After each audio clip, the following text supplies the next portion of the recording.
So here he overpacked them. It looks like he did 1.5 feet apart, but at least even if he delayed the growth,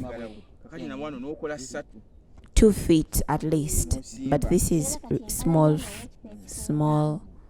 The spacing is too small.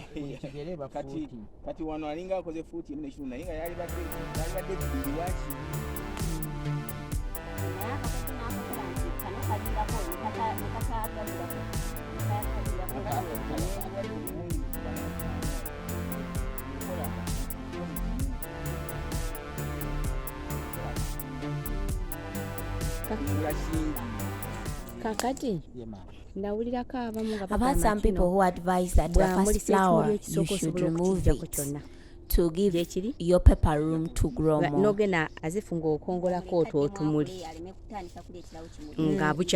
that, that is very bad because you cause yourself to lose. Okay. Because by the time again another flower comes, then probably it dies off. So now you see this one. It has laid fruits. If you had removed this fruit, you would have made a loss because now this flower you're seeing is a second flower.